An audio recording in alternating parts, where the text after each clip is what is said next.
My husband drove me crazy for 61 years, and I would give anything to have him back for one more day, even one more argument, even one more night of him leaving his boots by the back door where I tripped over them for 40 years. My name is Ruthie Mae.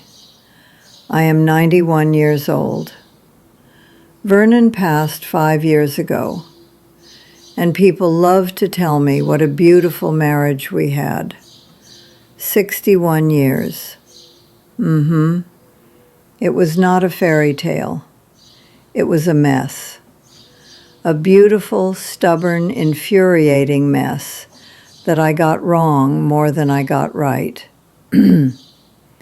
So here is what I am going to do. I am going to confess 7 things. 7 things I did to that man. Things I am not proud of.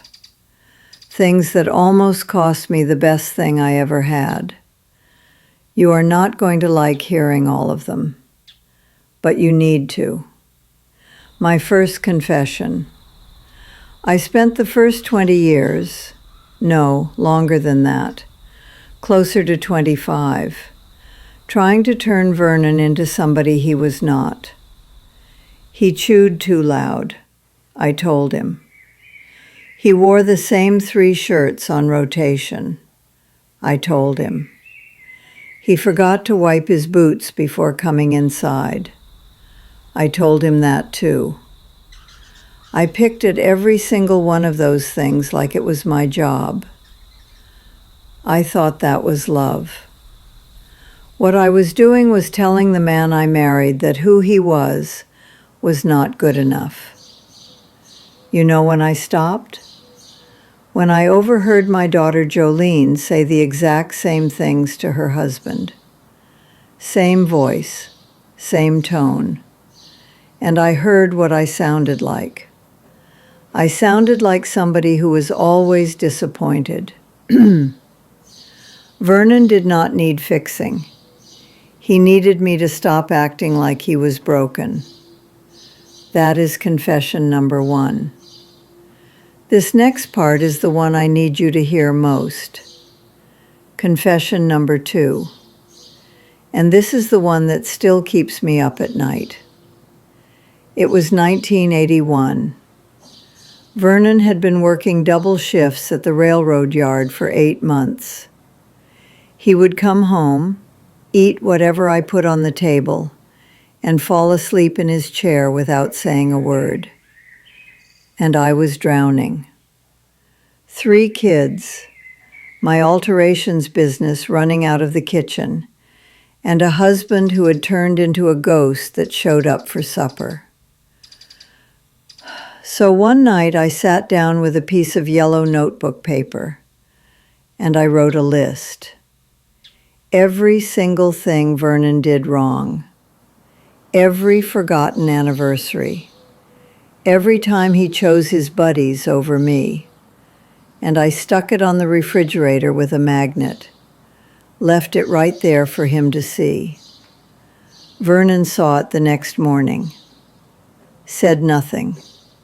Went to work. 3 days this went on. I wanted a fight.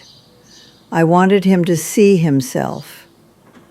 On the 4th night, I walked into the kitchen, and there was a second piece of paper on that refrigerator. Vernon's handwriting. It was not a list of my wrongs. It was a list of things he loved about me. 17 things. She hums when she irons. She always saves me the drumstick. She rubbed my back the night I cried about Clyde and never told nobody. 17 things. And I had not written down a single good thing about him. Not one. I ripped my list off that refrigerator, but the damage was done. Not to Vernon, to me. I had been building a case against my own husband for years, and he had been building something different the whole time. We did not talk about it for weeks. Then one Saturday, Vernon was fixing the porch railing, and I brought him coffee. He looked at me and said, "You did not put enough wrong things on that list. I know I am not easy." And I broke. We sat on those porch steps and I told him I was sorry. Not for the list, for keeping it in my head for years before I ever put it on paper. And Vernon said, "The quiet is what scares me. I would rather you yell at me every night than go quiet."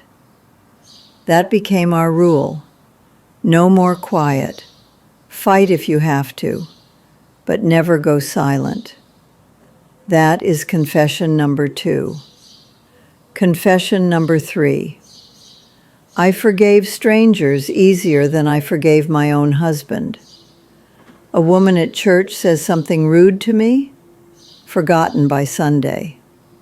The neighbor borrows my good pan and returns it scratched, I let it go. But Vernon forgets to pick up bread on the way home, I am still bringing it up in November. I held that man to a standard I held nobody else to. And the truth is, I felt safe being angry at Vernon. He was not going anywhere. So I punished him because I could. You know what that is? The people who love you the most get the worst of you. That is a shameful thing to admit, but it is the truth. That is confession number 3. Confession number 4. 2 phrases shaped my entire marriage. You should have, and thank you. And I used the wrong one for too many years. Vernon comes home with groceries. I say, "You should have got the other brand." Vernon fixes the leaky sink. I say, "You should have done that months ago." Every good thing he did, I found the flaw in it. Then, somewhere around our 40s, I started saying thank you instead. Because one night he brought me flowers, and I complained they were the wrong color. He set them on the counter and walked out of the room. And I saw what I was doing to him. The years I led with "you should have" were the coldest years of my marriage. The years I led with "thank you" were the happiest.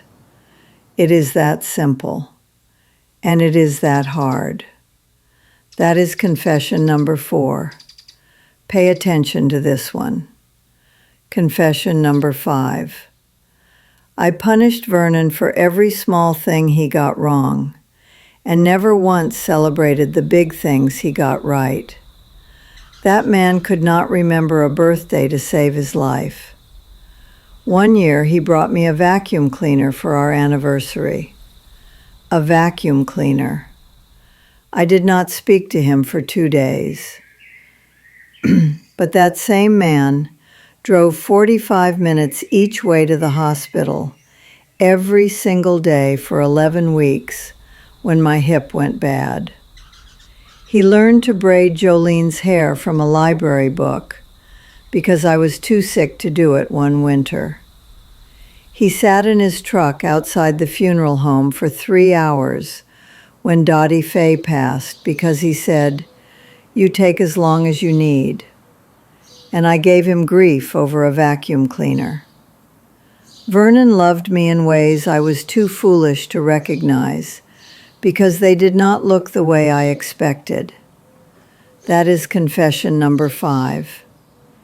If you are still here, I need you to do 3 things. Hit that like button, subscribe to this channel, and tell me your story in the comments. How long have you been married? What is the hardest part nobody warned you about?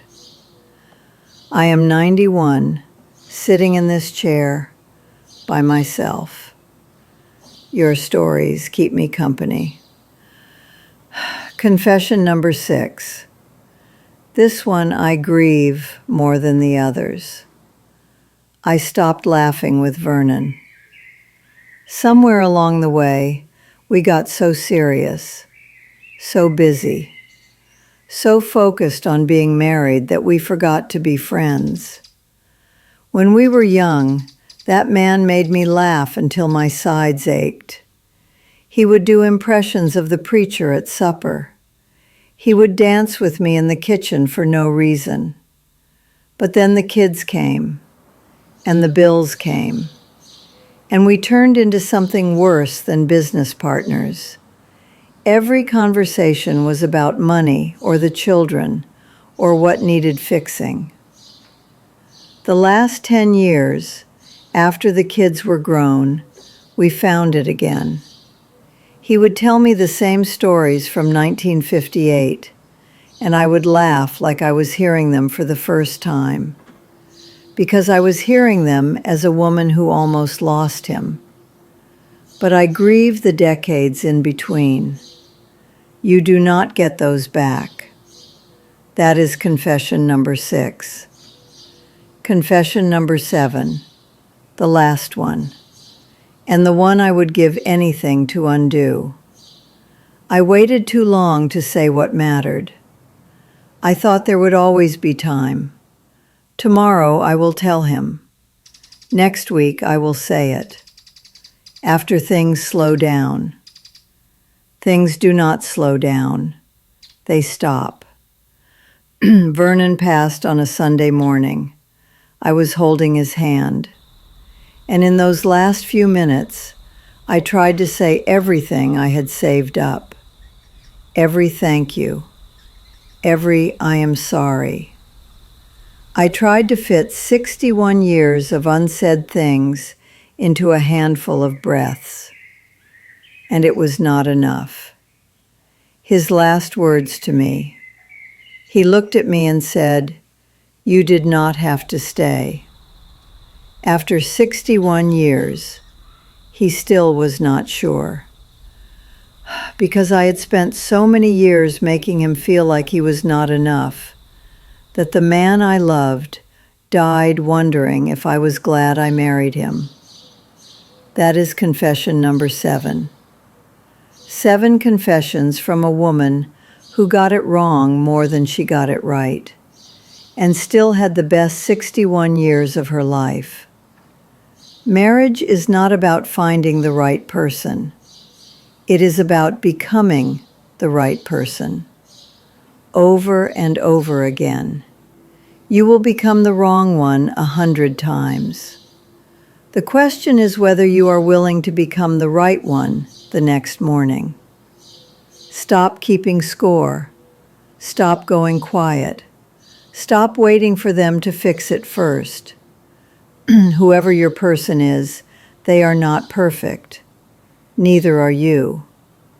But if they are still there, still sitting across from you at that table, that means something. Do not waste it. Go home tonight and choose them. Not because they earned it, because you decided to. Vernon's boots are still by the back door. I have not moved them. I am not going to. Some messes you do not clean up. You learn to be grateful they were there.